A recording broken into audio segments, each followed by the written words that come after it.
It's time to feel the rage. Welcome to Film Rage, where we talk movies in cinema, streaming, and classic films as well. Directors and actors beware, as you cannot hide from the rage. My name is Bryce, and I'm part of the Film Rage crew, which also includes Jim. Hey there, Jim. Hey, Bryce. Joining as well is Murray. How was your long weekend there going there, Murray? Super fun. All right, on, Merman. So the introduction's out of the way. Let's rage on. Well, apparently in this episode of Film Rage, we will be talking really fast for the entire podcast. So if you're listening to us at 2 times or 3.5 speed, you'll be listening to us at like something like 7.5 speed. We're reviewing Fast X, baby. Oh, that's right. Thanks all for supporting us. If you love our independent podcast, please like, subscribe, share, and give us a 5-star rating on your listening platform. Or support us and join the Film Rage community by joining our membership at buymeacoffee.com/FilmRageYC. If you cannot commit to a membership, you can still buy us a movie rental and dare us to see a terrible film. And you know what? We'll watch it if played anywhere in the movies, in the world, anywhere in the cinema. So, yeah. So I want you to do that. And now let's get to raging. But here's first, listen to our sponsors because they're going to tell you some cool stuff and go see them because they're awesome. Okay.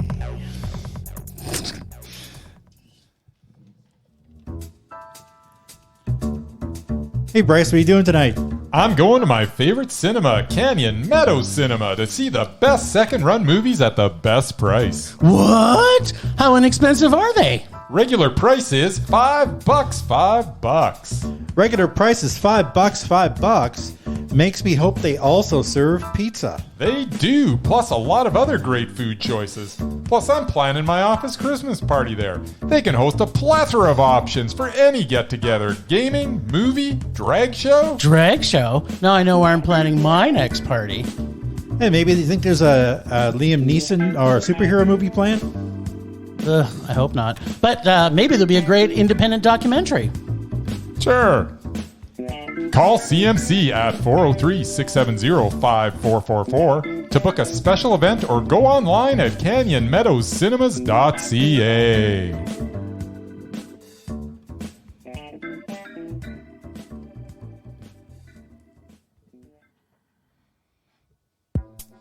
You know, one thing that was missing. Well, actually, it wasn't missing. One of the movies we got to see dancing in. So it's all good. I was going to say we didn't get to see any dancing in any movies this week, but there was dancing. There's dancing. Yeah, I know. There's always dancing. I know. You know what? There's just always... If you go through a week of not seeing dancing, it's just not a good week. Unfortunately, we go to the films and there's always some dancing in it. That's not unfortunate. That's fortunate. No, I said fortunately. Yeah, fortunately. I did not say unfortunate. Oh, it almost sounded like it. Maybe it's Murray's heavy breathing that made me think it. But yeah, so we did go and see something fast. We did. Fast X.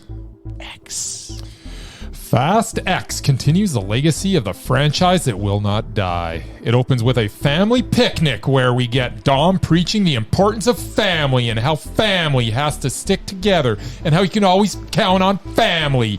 And then he says family about 1,000 more times. And then we get some elaborate scheme that frames the team as terrorists and some supremely goofy action. And I am hating life at this point. There are too many characters to keep track of. John Cena is completely wasted in this, although he has some reasonably entertaining scenes as he is still John Cena, so entertainment is inevitable, no matter how bad the movie is. The movie wants to so badly make every character important, but with a cast of thousands, that is just not possible. Hold up just for a second. I just need to add in because I want to emphasize your point here. Yes. By saying, and you know what they do to emphasize that? They do a sidebar with somebody to show how important they are in the family. In the family. There's Dom and Letty and Roman and Tej and Ramsey and Mia and Jacob and Deckard and Han and Cypher and Tess, and they all almost equal in importance. Well, Cypher isn't family, but neither is Tess really. They're all equal in importance, which waters down the whole thing. So we have action that annoyed me with obvious CGI instead of actual car stunts, and a crowded script that was frustrating, plus an opening sequence that had me wishing for the closing credits. But we also had Dante Reyes, played by Jason Momoa. This character alone made this the best of the Fast franchise. Watching Momoa do his best Joker impression was a delight and was a fitting supervillain for this series that has morphed into a superhero franchise. Dante, just like the Joker, just wants to watch the world burn. He is the most interesting character ever put into a Fast movie, and he alone makes this dumpster fire of a movie watchable. Plus, John Cena is always entertaining. So after 9 straight rages, the latest entry in this horrible franchise, Fast X, is meh. What? It's a superhero movie, so it's meh. What? Okay. What? I like Momoa. I like Momoa. I like Cena. I like Cena. And, it's good. You're mentally ill. It's bloody awful, but you can't. yes, no, I can. No. Yes, you can't. This was you actually can't, one of the it's most bloody awful. This is one of the more interesting characters that I've seen in a film this year. Yeah, I agree. Unfortunately, he was surrounded by everything else, but still, that doesn't make the movie. You're supposed to be rating the movie, not Jason Momoa's acting in that movie. I'm rating how I feel about the movie when I'm done watching it. I could sit here and pick it apart for days. And it would take days to pick this apart. Let me start then by picking it apart. Yes. I believe I said this after Fast 9. This franchise was terrible from the very first movie Agreed. and got progressively worse after each film. Yes. With 9 being so unbelievably bad, I never thought they would make another one. And I mean, after all, they went to space. Yes. And unless they landed on the moon in this one, I'm not sure, where they go next once you've been to space. But of course, you could go back to space like they did in this one. But apparently, when you get to 10 in a franchise, and I don't know how many franchises have ever made it to 10, you start over. Jason X, baby. Ah, there you go. You start over from the beginning. He went to space in 10. There you go. Well, they were ahead. They were ahead of the game. They were ahead of Jason. So, but apparently, once you get to 10, you start over. And we'll get to that in a little bit. Yes. As far as the physics go, this was a 10 out of 10 on the ridiculous gauge. Yes. But it was also a 10 out of 10 on the time travel gauge. Flashbacks, cameo appearances, lack of common sense, or pretty much any gauge that would normally qualify as anything logical or actually good in a movie. Agreed. It was 10 out of 10 for ridiculousness. Yes. For example, how about why they didn't kill Charlize Theron when they had the chance multiple times, or they had multiple times and chances to kill Aquaman. Sorry, I mean movie Aquaman as opposed to TV Aquaman, which Murray can tell us about in a little bit. I will. The level of ludicrousness of this characters that show up for no reason or for any good reason is also off the chart.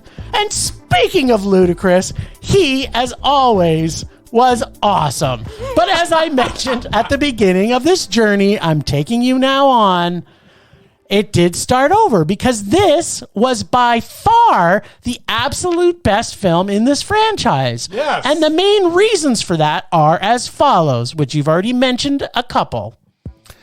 Number 1, John Cena. And we will talk about him a little later. Pete Davidson and his marvelous muffins. I forgot. And how much Jason Momoa was having so much fun being this evil supervillain. It was infectious. See what I did there? I did. I said supervillain. Yes. These movies have no redeeming qualities whatsoever for the most part. But after seeing the 10th one, I am finally trying to find some things in them that make me not want to murder every single person around me while I'm watching them, or when I'm in the cinema and not want to murder everybody because of the levels of rage that they usually take me to. You and me both, mister. Now, I unpacked the 3 good things in this movie. Now let's unpack a small amount, and I mean a very small portion, of the amount of awful. Number 1, the giant ball and everything about it, science-defyingness. How often these superheroes kill so many people with their ridiculous antics?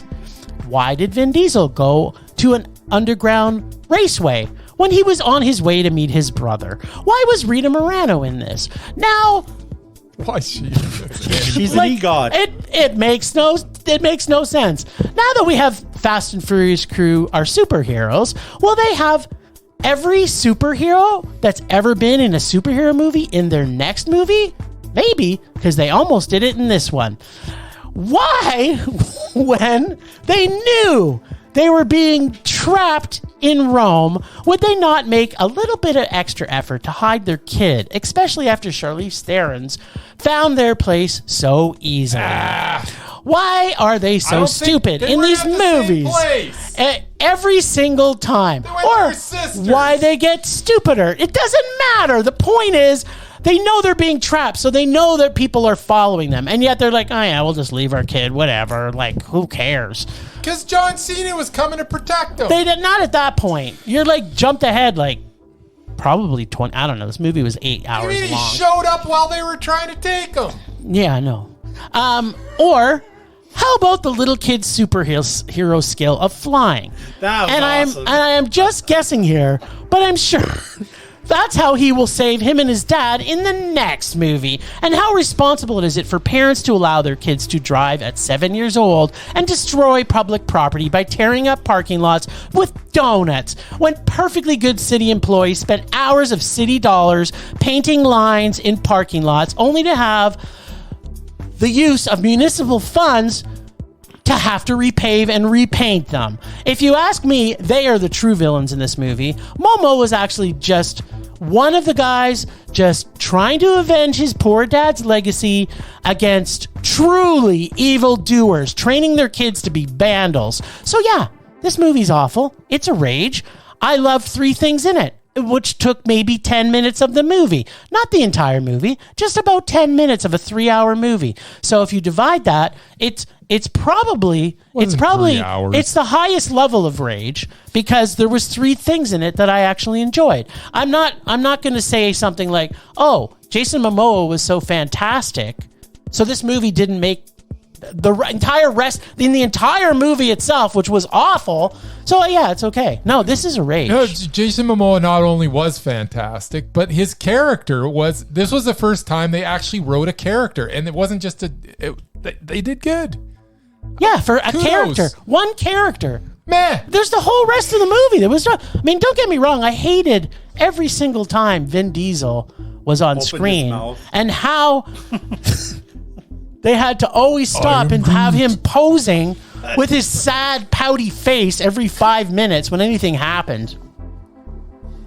This was terrible. This movie is just like every other. It just is the least amount of terrible that this franchise is. And by no means, people, like, I don't know what happened to Bryce's brain this week. I don't care how much he enjoyed Jason Momoa, who he is very fabulous in this. Yes. He's fast. The scene where he's talking to his 2 dead friends. Yeah, that was good. He was painting toes. But that's like 2 minutes of the movie. It was great. So if they can just edit out the 10 minutes of Pete Davidson, Jason Momoa, and John Cena, then that would be a good movie.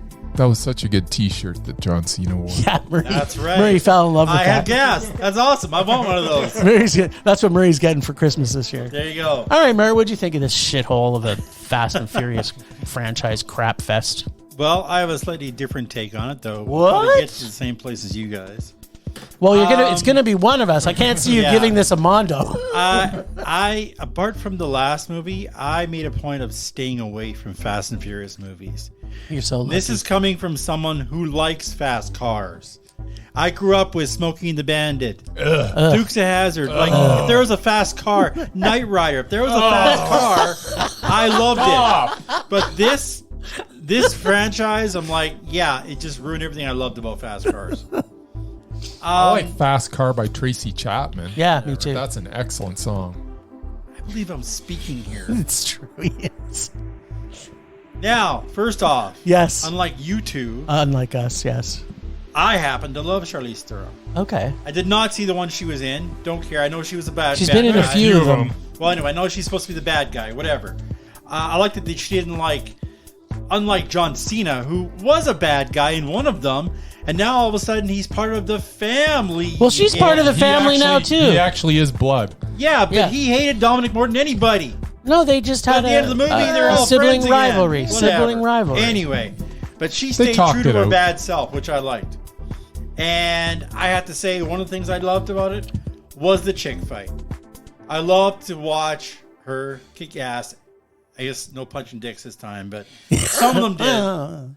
But yeah, it was awesome. And they did it right in the middle of like the worst possible time. Like they're trying to escape from this hidden fortress in the ice. And we had 4 minutes. Yeah, they had a few minutes. Just enough time to kick some dicks. Or sorry, kick some bush. Anyway, I love that part. And yeah, John Cena was hilarious. Again, I'm still confused about how all of a sudden he's nice, because he wasn't in like the 5 minutes of the one that I saw. You didn't watch the last one then, As obviously. always. I also enjoyed the two black guys in their group, Ludacris and Tyrese Gibson. Yeah. When they actually had a fight in the middle of Pete Davidson's shop. Bitch slapping It was each basically, it was a slap fight. Because they were so bad at it. When you compare it to the fight between Michelle Rodriguez and Charlize Theron, it was laughable how bad they were. It was funny. And yeah, Pete Davidson and his muffins. Much as I don't like Pete Davidson, he was funny in love this. Pete Davidson. And he was in it just enough that didn't annoy me. Yeah, and as you mentioned, there are a few superheroes in this movie. A few? There were not one, but two Aquamans in this film. See, I did hint at that. You did. Yeah. Jason Momoa, who obviously is the big screen version. Yep. Okay. Alan Ritchson, who played Arthur, a.k.a. Aquaman, in the Smallville series. He's only in like they had two Aquaman. He was in like 2 episodes, but he was an Aquaman without the costume. So I just found it hilarious that the two of them were in the movie together. And they're both bad. And well, not to give away spoilers, but yeah. And they may possibly be lovers too. I don't know. Oh yeah, it could be. I can't really say. It just Momoa's character, you know what, was very flamboyant. Yep. Not saying he was gay. Yep. But definitely there was leanings. So, and according to the movie, I think it was a little non-binary a bit. These two characters apparently knew each other for a long time. So who knows? They might have been at some point. But hopefully in the next one, there's a love as one making out. That would be good. And we also have in this movie superheroes, Gal Gadot, whatever, Wonder Woman. Yeah. Gal Gadot. John Cena. And Peacemaker. Yeah. Peacemaker. Helen Mirren, who turned out to be a superhero.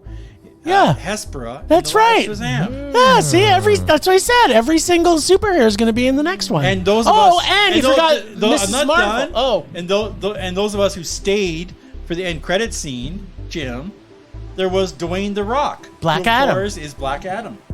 And Brie Larson, who is Captain Marvel. That's right. So yeah, there was like so many superheroes, and they might as well in this superhero movie. It was a superhero movie. It pretty much was. It is. I mean, there's you don't. It's like you just imagine physics, and then they just draw it with CGI, and the physics happens. So yeah, there was that was pretty much mostly what I liked about the movie. Dominic Toretto is a moron. Yeah.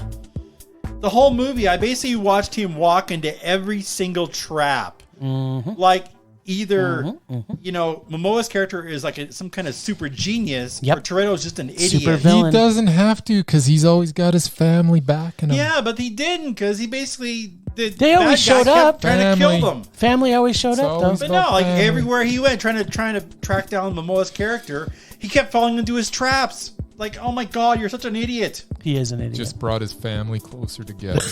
Sure. And yeah, there was a quote in the movie. I can't remember who said it. I think it might have been the TV Aquaman. No, it was the TV guy, the agency guy. Oh yeah. They're talking about this team in 2001 started as an illegal street racers, and over the years, basically, look at them now. If they're superheroes. If it could be done in a car, they did it. And if it went against the laws of gravity, they also did it. Yes. Which pretty much sums up the whole franchise. Yeah. And I'll leave you with one quote, which I love from somebody else's review. They're basically flogging a dead horse. Yes. So yeah, as much as how bad this movie is, and yeah, it absolutely ridiculous. A lot of the stunt scenes were, and yeah, flying kid. Like, come on, he's like 8 years old and he's been flying in the air from one car to the other. Like, okay then. Yeah, this was a meh. What? There you go. I didn't hate it. Oh my god. Plus, you and I laughed a lot while we were watching it, so that's the important thing. I laughed. I did laugh at how bad it was. And I seriously threw my hands up like every 5 minutes, like, what? What? Yeah. Yes. How'd they do that? Murray forgot about the physics. Then you got the flaming roller ball. Yeah, the almost leveled the Vatican. Yeah, there's so many great physics shots in that too. It was. It's meh. You're dumb. Although I have a feeling a lot of people are going to agree with the two of you. Yeah.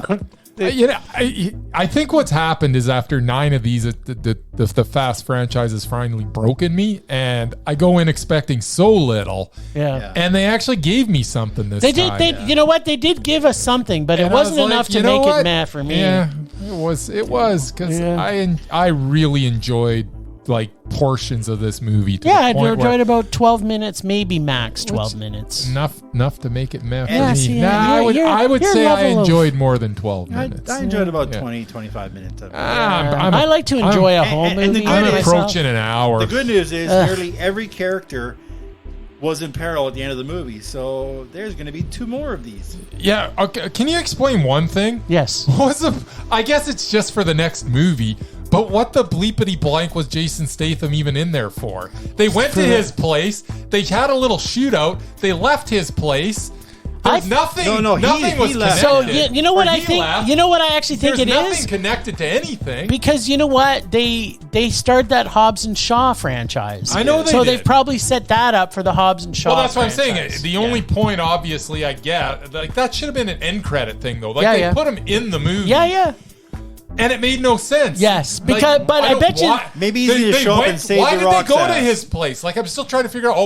I don't want to. Well, do because this. they were going to get weapons. I don't want to do this. I don't want to go again. What I love is the agency guys basically drove a freaking tank through the wall, got in, were shooting at him. Meanwhile, Toretto's team was still trying to pick the lock outside. There's just too much to keep track of. There is. I honestly didn't know how people. No, were. but they went to there because they wanted batted. weapons? It was just for weapons? They struck out. Yeah, they struck out at Pete Davidson's muffin shop, Right. and then so they went to Statham's because they needed the weapons. And Momoa Did took they all even their get money. out of there with any weapons? Because they had to leave so well, they quickly. killed everybody, so they Statham probably left without did. them. So No, Statham got his bag and left. yeah, he left without them, so they can just stay behind and take whatever they want, I guess. You know what? The important thing to know about this is there's way too many characters. Like we were even having arguments after the movie, going like, "What was this person?" I don't know. Like there's 7,000 characters in this that all have to have screen time. I kept hoping for Momoa to actually kill some of them, but we don't even know how many of them are actually dead. At the end None of of the them day, are dead, Murray. That's the rule of Fast and Furious. At the end of the day, you take one thing out of this: family. Family. It's Family. all about It's all about family. family. Just like us, the Film Rage family. That's right. That's a perfect transition into The Master Gardener, which is also a movie about family. It's a family episode. Fucking family.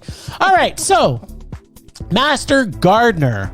This redemption, revenge, romance, gardening film takes us to places we never thought we'd be able to garden. What?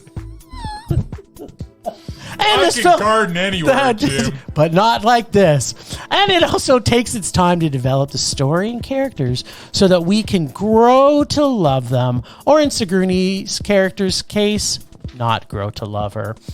This film has such a weird pace, and I'm having a tough time even kind of finding ways to explain the pacing in this film. The interaction with our lead gardener, played by Joel Edgerton, was awkward, and he had a tone to his voice that was soothing, but at the same time unnatural in the way that he communicated. Yet, it seemed to fit his character. As the story unfolds, we get to see more of what and why that may be, especially with his relationship with Sigourney Weaver's character, who plays the, quote, gardener or garden owner / plantation Estate owner. yeah. film has a lot of inferences to ideas and concepts that make you really feel about the characters as opposed to things actually happening or are said, which is probably why the pacing felt a little unnatural. But I was totally still enjoying the pacing. It's like a pacing that I hadn't seen before. And I wasn't, it was throwing me off a little bit, but I was still liking it. The story is one we've kind of seen before, with a basic plot of a person in a witness protection who redeems himself, but is still reeling from the guilt, and then they make positive changes and finds further redemption by using his skills he feels guilty about to help the new love in his life. I love the way that they do not give anything concrete in this film. The suspense comes from not really knowing what event will have him turning into the equalizer, or whether something will change in the plot story as it starts to develop. Even though watching this film was one of the most excruciatingly uncomfortable viewings because of the sauna that we watched it in, and I did look at my watch once, but only to see if I would pass out from dehydration before the movie finished. Otherwise, I freaking love this film. And I think it's one of those films that I will actually rewatch because the subtleties of these characters I was so totally enjoying. And I want to rediscover these characters again.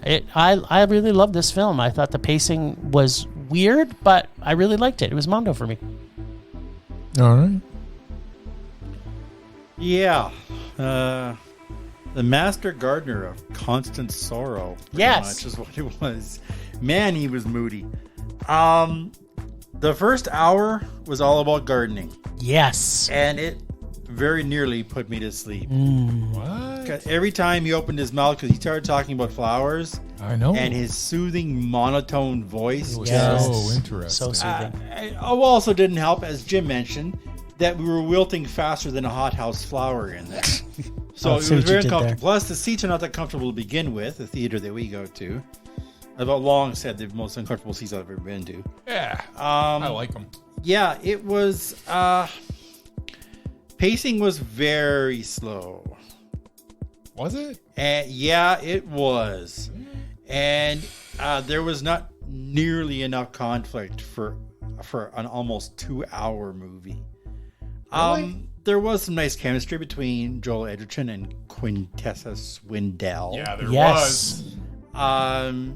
Although I thought it was kind of weird. I mean, basically, first he's basically sleeping with a woman who's 30 years older than him. Yep. And then he goes and.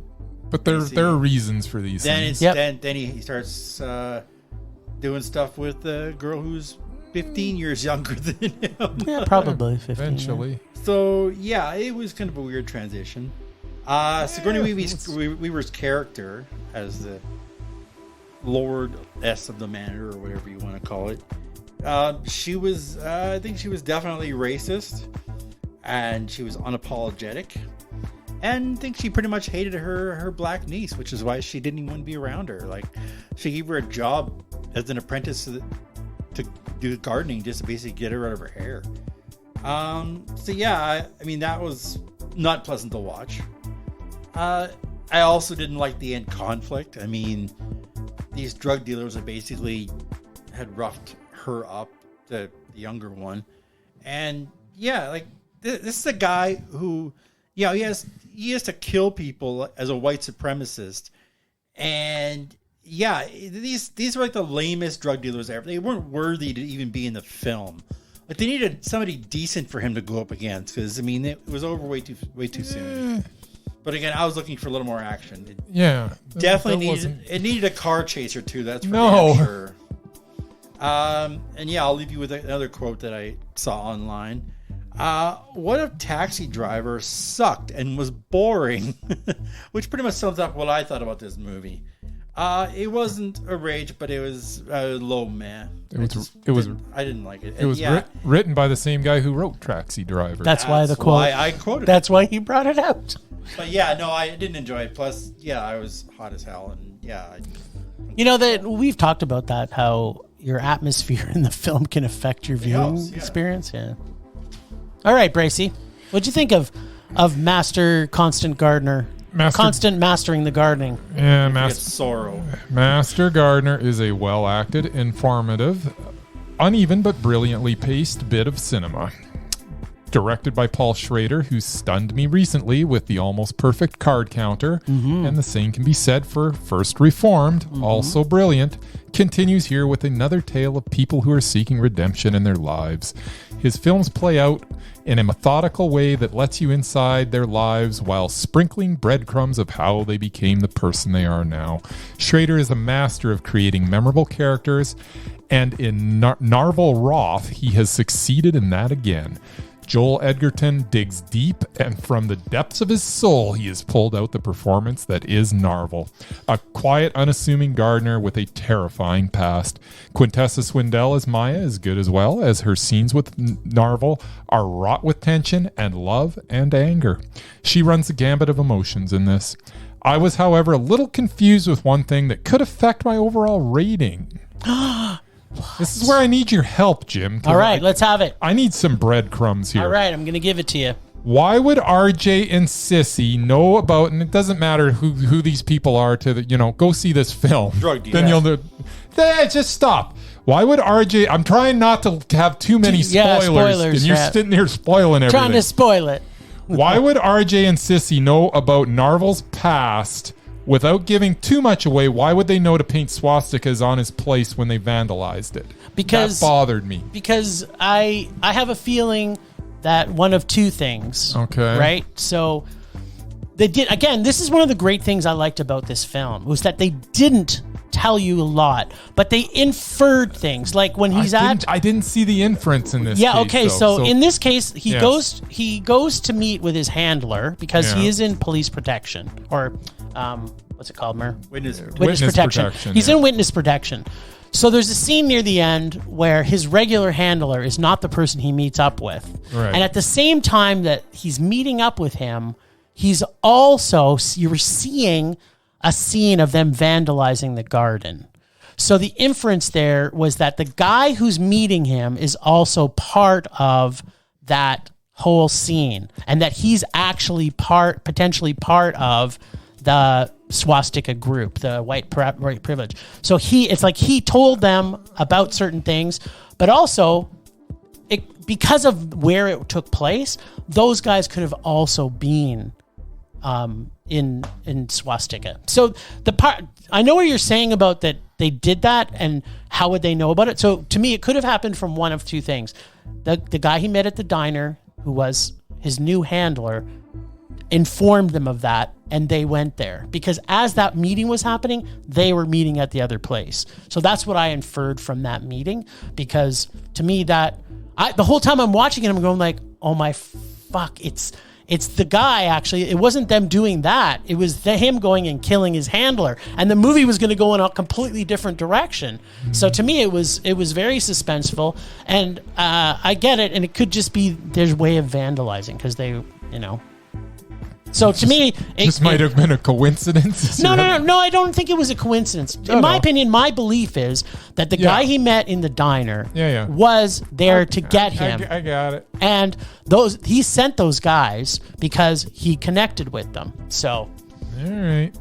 I think you're giving the RJ and his buddy too much credit. Well, no, you're not giving them any credit. Yeah, they're just being told what to do. They were just thugs. I think they're morons. Yeah, exactly. Because he intentionally showed that scene where they were vandalizing and he's meeting with the new handler, and he felt weird about it and he didn't stay there. Correct. So that's, to me, why. This was such a perfect film. I'm still a little annoyed by that, but I'm trying not to let one little thing wreck a movie for me. If you gave Jason Momoa's performance, brought that movie Fast 10 to a then this by far needs to say way it is. This movie was brilliant. The performances were brilliant. Yep. I'm hoping I'm going to watch this again someday and figure out the gap that I missed there, and it happens. Yeah.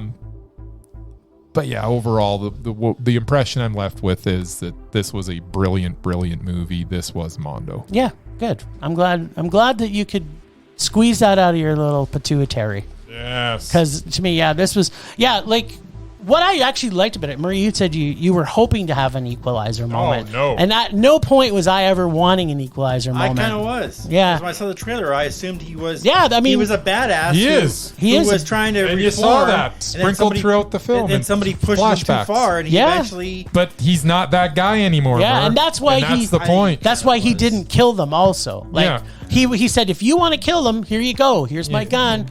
Go at it. Instead, he just maimed them. Right, like it. Yeah, he's truly redeemed. He's no longer onto drugs. He wants to be a better person, and it's a good redemption movie. He's a master gardener, Mur. Sure. He's a master gardener, and you know what? That movie was all about family. Yes, family. The family episode by Film Rage.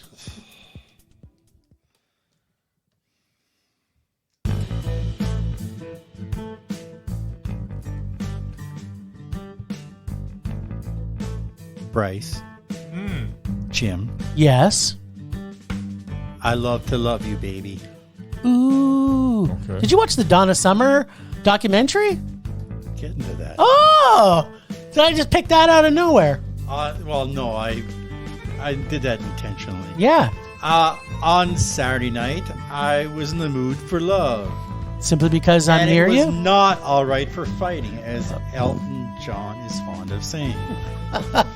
Luckily, there was not one, but 2 music on film features for me to check out. What? Back to back. The first entree was the HBO documentary, Love to Love You, Donna Summer. Yes! That's right, the queen of disco herself. Yes, Donna Summer. Now, I've never been a fan of disco music, despite my love of a certain Swedish supergroup. Yes. What surprised me the most was how many of Summer's hits I actually knew. Despite the fact that I was but a child when she had her biggest success. In fact, I didn't discover any other music other than country until I was in junior high. And of course, that was when the King of Pop and a certain platinum-haired band from Canada rocked my world. I found myself humming and singing during the entire film. Nice. Even as I heard how tough her life really was. Abusive boyfriends, some horrible childhood incident with the minister at her church, having to be away from her children for months at a time, greedy record companies. Yeah. Even her fan base turned against her because of a comment she made after she found God about male-male relationships that pissed off gay people, who was her fan base. Yeah. Through it all, she remained strong and put out hits up until the end when lung cancer finally took her. As soon as I was done drying the tears from my eyes, the end credits rolled and offered a look at her goofier side with a bunch of bloopers from her video shoots. Nice. This film was a mondo.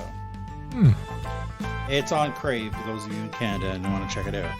That means it would probably be on HBO or Hulu in the States. Yeah, HBO in the States, but Crave in Canada. I also didn't realize that one of my favorite Weird Al songs was a parody of her hit song.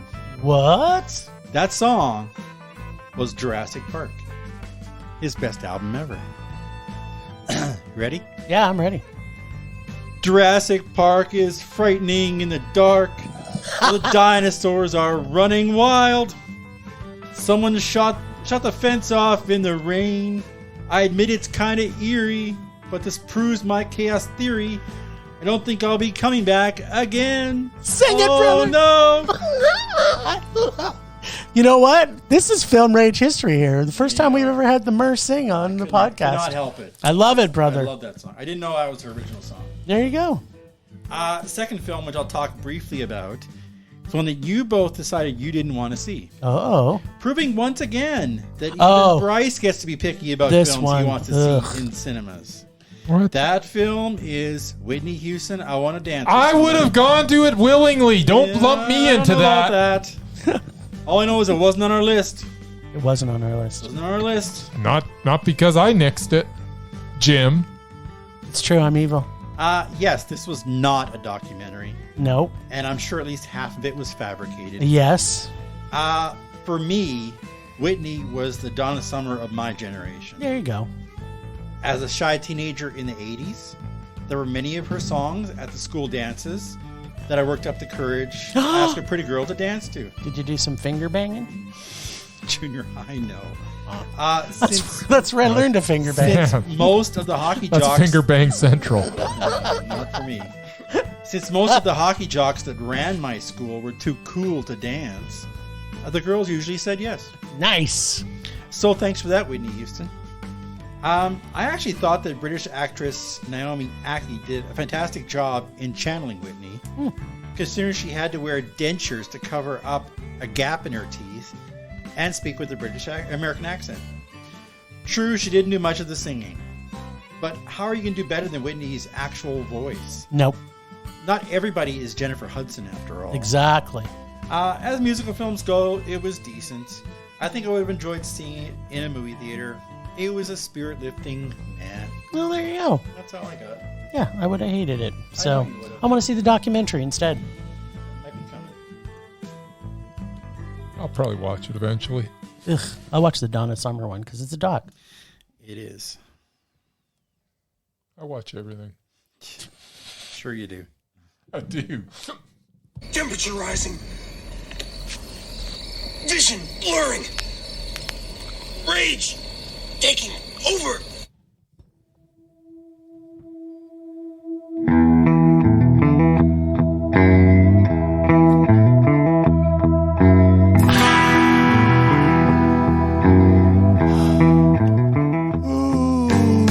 Oh, sweet, sweet Rich. I love you so. This week, my rage is motherfucking Cineplex. And one of our regularly frequented cinemas. We just sat through the constant Master Gardner. Master The Gardner. constant Now you're doing Master it. And it was almost 2 hours long. And it was almost 2 hours long, and it was literally like a sauna. All of us were half naked. We were down to our underwear. Once I got down to my skivvies, I was fine. I mean, once we had all our clothes off, and so in contrast to that, and I'm pointing out the difference between two cinema chains that we have in Canada. And so for those of you who listen to us in Indonesia, you can maybe let us know if you have two chains that are battling against each other. Cineplex is the big one. Here's a complete difference between the two cinema chains and how they treat their clients. We go to Cineplex. It's a sauna. I even went and told them before the movie started. And keep in mind, this movie, Master Gardner, is only playing at one cinema in our city. So we had to see it there. And it was only playing in the cinema that the heat was on. The air conditioning was not on. And they said, okay, well, I'll go tell the manager and we'll get that fixed. So we go back in and start to watch it. And of course, air conditioning did not come on. And the heat continued to go up. So after the movie, I approached one of the people that worked there and I said, hey, is you going to do anything for us for having to sit through that sauna? Well, if you would have left within 30 minutes of the movie started, we would have given your money back. And I'm like, you guys are the only people playing this movie. And you guys told us you were going to fix it. So we kept waiting for the air conditioning to turn on. How are we supposed to know it wasn't going to come on? You didn't come and communicate us. In contrast to that, Bryce and I have gone to Landmark Cinemas, which is the second largest chain in Canada. And we've left movies there where the heat wasn't on. Again, usually walking out in just our underpants. And they will hand us as we're walking out, here you go. We're sorry that this happened to you. Take a free movie and go see Fast and the Furious 10 or something else that's terrible. Don't have to ask. Don't have to complain. Yeah, just no complaining. We're sorry. They show the care for the clients, and there it is. And actually, it's happened to us at our absolute favorite cinema, who's also our sponsor, Canyon Meadow Cinemas, has given us free stuff. So, yeah, my rage, Cineplex, get your shit together. No wonder people are not going to that particular cinema. It's because, obviously, the people that work there are dicks. That's my rage. All right, then. I've drank 2 liters of water just to get my hydration back.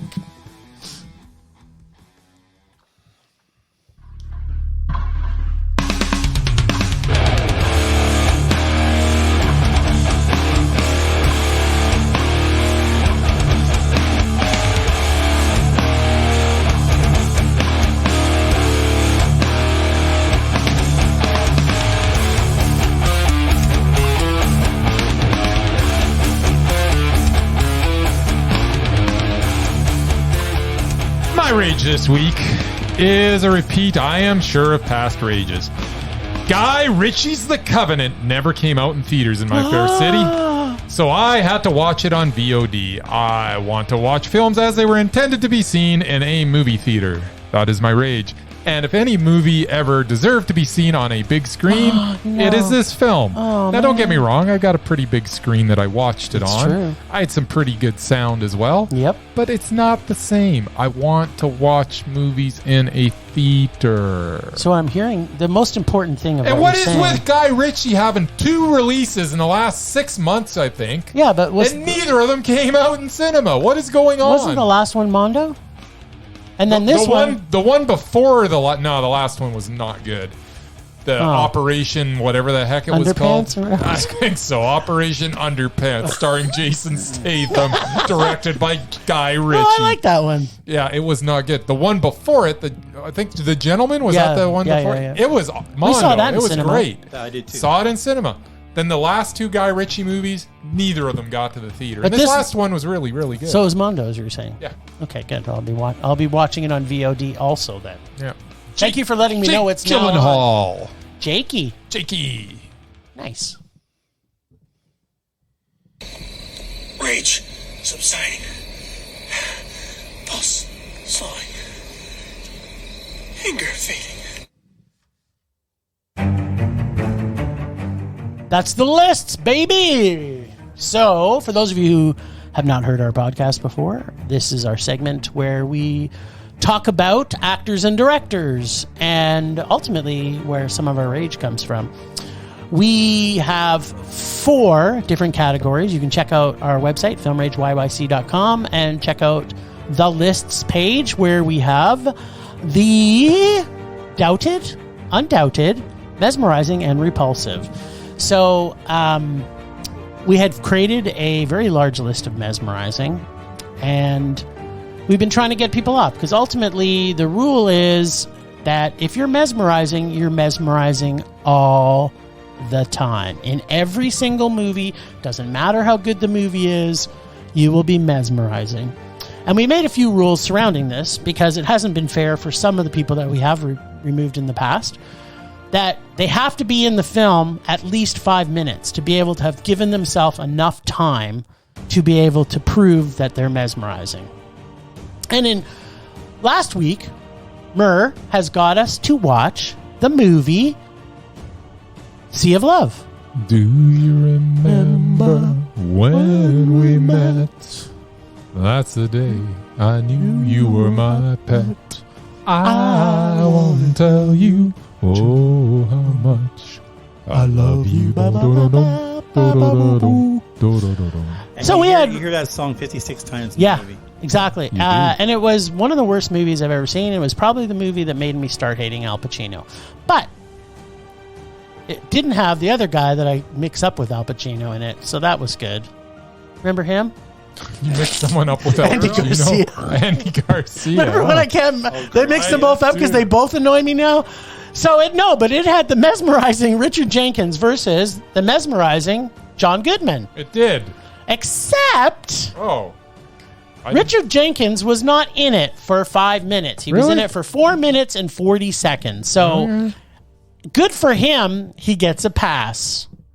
Does that mean John Goodman didn't go against anybody? And Well, here's one of the things that I'm thinking we should maybe... because John Goodman was really awful in that movie. He was really awful in it, as was the movie really awful. Yes. But you know who was in it Who's that? that was absolutely mesmerizing I think I know. is Michael Rooker. Yes. And so it's a 2-part proposition here. Oh, why don't Number we one just is- have a Michael Rooker versus John Goodman mesmerized off? That's Winner exactly gets what that's exactly what I was thinking. So I'm putting forward Michael Rooker as mesmerizing. All right, and since we just watched him go against John Goodman, Wait, we all got to vote. I vote yes because I vote anything yes. I see him in, he's absolutely mesmerizing. All right. And when I go back and I rewatch the Guardians even franchise, in Yondo, he was absolutely. beyond mesmerizing of anybody that was in They that. killed him off. Till they killed him off. So yeah, okay, thank God Michael Rooker's now on the mesmerizing list.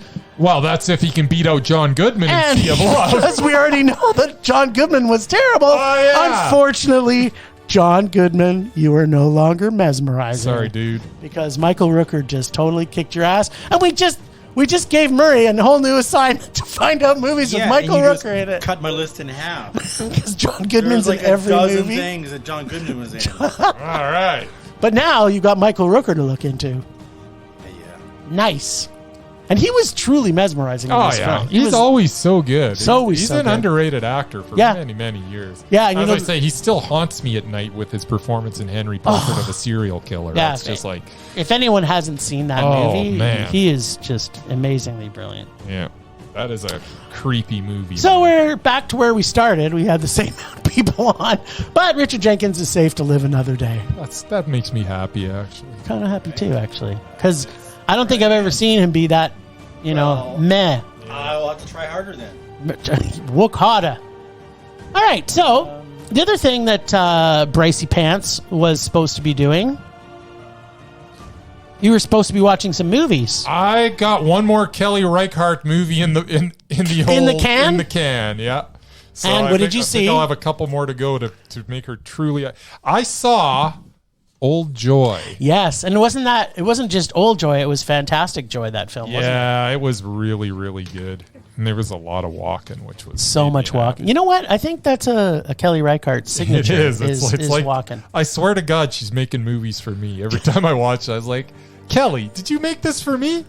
Apparently, she did. Yeah, it was Mondo. She's still safe. And the two that are left are absolutely Mondo. Like, I need to rewatch the one that I gave a Mac because I'm thinking I must be wrong. You must be wrong because she hasn't. Yeah, well, it was probably her most. Yeah. By the budget. way, on the subject of Kelly Reichardt, she does have the one movie that's only like 48 minutes long. I don't think that movie should count. Why not? It's a movie. But she said it's only 48 minutes. It's got to be more than 48 minutes. That's a short, man. Didn't list it as a short. It's a long short. I don't care if it lists as a short. She's still got 8 movies, though, if you take that one out. Yeah, well, I don't know what you're talking about. I listed the 8 movies that she did that were features. She got 8. Well, they consider it a feature, but it's not. It's 48 minutes long. Oh, okay. So she still has 8. But I think she still has 8. If you go from her first film, all the way up to her last film, which was brilliant, Showing Up. Yeah, she's still got 8, I believe. Good. Well, there you go. So we're good. So hurry up, dude. I want to have her. There's only so many hours in the day. I'm trying to. We had all kinds of time to I got watch so much Guy Ritchie movies. Man. We're not putting up for anything. We had time to watch another freaking Guy Ritchie movie. I'm not making any money off this podcast, so I need to, go to my job and do stuff. So replace your stupid Guy Ritchie movie with that you gave him Matt, and you could have watched another Kelly Reichardt movie. I've been waiting. Yeah, well, have you not been waiting to see Kelly Reichardt's 2 movies you haven't seen yet that you forgot you hadn't seen? Yeah. Well, there you go. Quit watching other shit and get focused on the important stuff. Getting Kelly Reichardt on our Undoubted list. All right. Kooky puppy. All right, Demur. What's we got for next week? All right. Well, you guys love Richard Jenkins so much. It's true. We do. How about another one? Sure. Yep. I've got 2, although I haven't seen either one, so I don't know Pick how one. much he's actually in. But let's go with... You know what? If we get to see Richard Jenkins, I'm okay. Philip Seymour Hoffman, Oh. who's also on here about a dozen times. Yep. And Richard Jenkins, movie called God's Pocket. What? It's on their list. God's Pocket. I'm liking this. I've never seen it. I'm positive that I've seen it, but I don't remember it off the top of my head. All right. Well, if we can find it, we'll be watching God's Pocket. Perfect. All right. Well, that's enough for the list. Oh, wait. There's one more thing I did want to put forward for the list this week.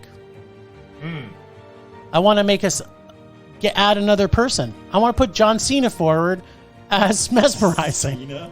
Because everything he's in, everybody else could be just disappearing as far as I'm concerned. Now, has he been in enough movies to qualify? To be mesmerizing? Oh, yeah, he's been in enough movies. But he's been in some...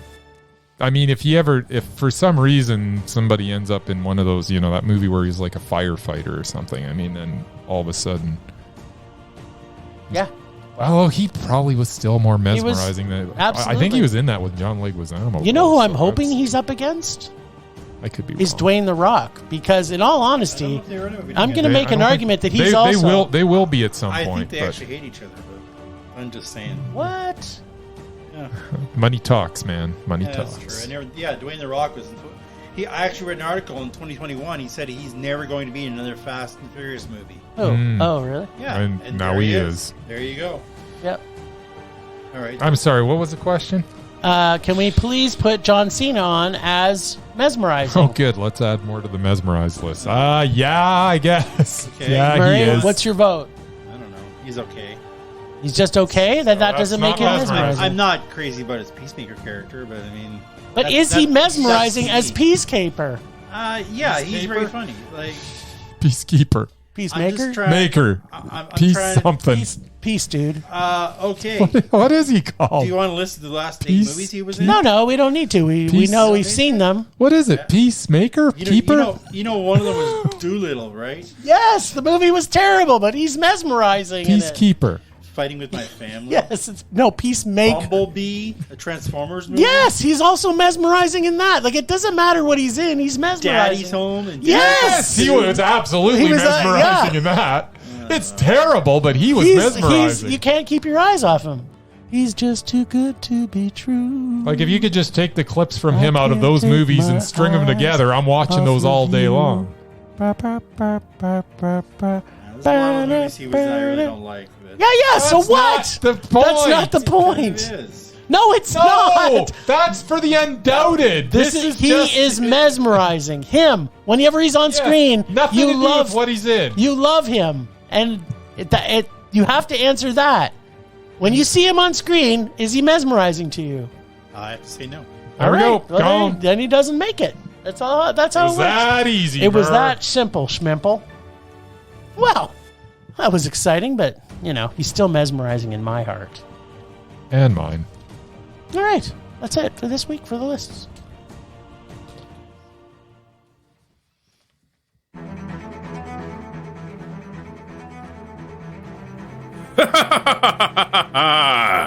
The fates have spoken.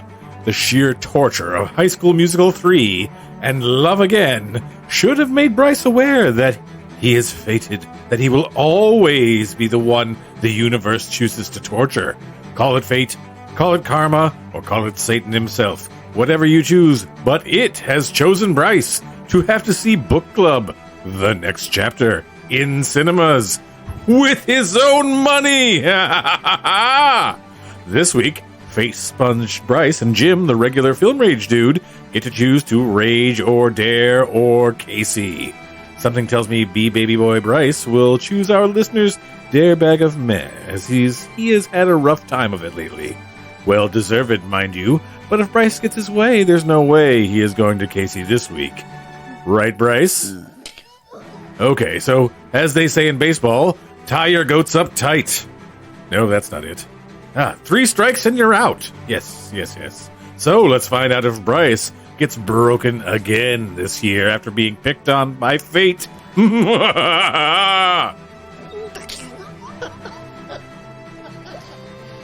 Okay. No secret, I was dreading seeing this. Book Club, the next chapter. I mean, come on. Book Club, the next chapter, starring Diane Keaton, Jane Fonda, Candice Bergen, and Mary Steenburgen. And those poor bastards, Don Johnson, Craig T. Nelson, and Andy Garcia, who have hit that who have hit that age where this is the type of roles that are coming their way. It's so very sad. But then the film started, and it was so much worse than I ever could have imagined.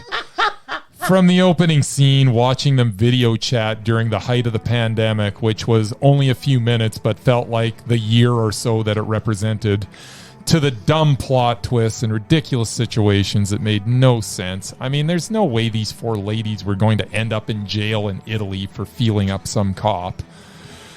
Like, all 4 of them are going to go to jail because Jane Fonda feels the cop's chest. This is the stupidest thing I've ever... Like, It's just dumb. It's not funny. From there, we get attempt after attempt at humor that consistently fell flat and just outdated. Like, it's maybe if we were in the 50s, maybe some of it would be funny. Although them talking about sex all the time and not doing any was kind of like, just, you know what? If you're going to talk about it, let's see some sex scenes. Let's see Candace Bergen riding some dude. Yeah, yeah. I mean, come on. If you're going to go that route, let's go all the way. I think I'm having a heart But attack. no, he didn't get any of that. We just get attempted humor that just was terrible. And none of it was funny. And it was like watching an episode of The Golden Girls, but without the chemistry between the actors. I mean, at least, you know, B. Arthur and... Yep. Betty White. And Betty White and Estelle Getty and what's the last one? Rue McClanahan. Rue Rue McClanahan. Man, they had some chemistry. They were so funny. They were so good, but there was no chemistry between these guys. This was just dreadful. This was a major rage. Oh, this is. I thought last week was the best. Was the best week of my life, but apparently this is. No, okay. Little buddy boy, you want to still be I don't ballless care. Bryce? No, you know what? It's us, right? Yeah, we get to choose. Yeah, you choose. I don't Casey or Murr or the dare bag.